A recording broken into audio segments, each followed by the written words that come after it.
And Lucian, okay, so Lucian Cambridge plays D-Mac. And D-Mac has got a very complicated story. One of my favorite of this entire first season. So, D-Mac is someone who has a very complicated story, according to Joseph Sikora, and this was before the season even started, and now we're beginning to understand exactly why. Because D-Mac is someone who I believe will be very important to the storyline for Force, and someone who's going to play an important role for Tommy, even though we did put a gun to Tommy's head. But after it was revealed in episode 2 that he was JP's son and Tommy's nephew, I think he's gonna have a key influence on a few different levels. So in this video, we're gonna run through D-Mac's character profile, which will reveal why I believe we're gonna see Tommy mentoring him in the streets, but what could come from their relationship, as well as his relationship from JP. Because for those who caught it, he was definitely the one who was shooting up his father's bar. But let's run through his character profile and character description, which was revealed to us before the season started, which described D-Mac as a young man who's been raised by the streets of Chicago's South Side. He's independent, loyal, and he doesn't flinch when he's called upon to represent his crew, which is a CBI. D-Mac is still a kid at heart, looking for someone to take care of him. After a run-in with Tommy proves more than a fluke, D-Mac looks to Tommy as he hits crossroads in his future. So that's D-Mac's character description, and let's start with how he's been raised in the streets of Chicago, because JP revealed in his conversation with Tommy that he lost D-Mac when he was 2 years old because his moms took him after he came out.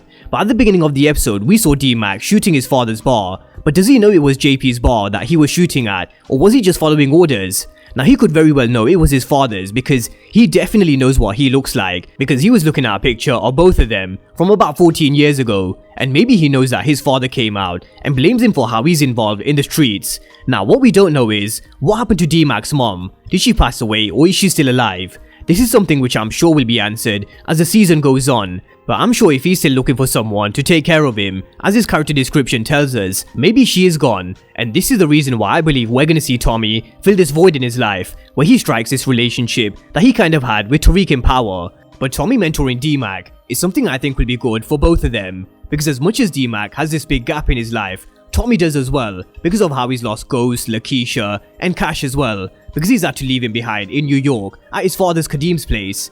And we all know how big of a heart Tommy has for family. We've seen it in Power, and we've started to see it in Power Book 4 Force as well. First when he came to visit his grandma, and then when he realized JP was his brother, we're watching him be there for him. So once Tommy finds out that D-Mac is his nephew, I do think there's going to be a few ways this will play out. I definitely see him mentoring him and guiding him. But the thing is, Tommy creating this close bond with D-Mac could add to yet another reason why Jannard could have this jealousy for Tommy. Because first he watched him work with Diamond, and we all saw how they were on the same page about how to build an organization, because they're on the same wavelengths. But sooner or later we could see him taking D-Mac away from Jannard as well, which would just add to the tension between Jannard and Tommy. But very rarely do we see happy endings in the world of Power. But in Power Book 2 Ghost Season 2, we saw Yasmin being reunited with Tasha, which was kind of a happy ending, but not a finished story for obvious reasons. And Tasha moving closer to Chicago is definitely not a coincidence in my opinion.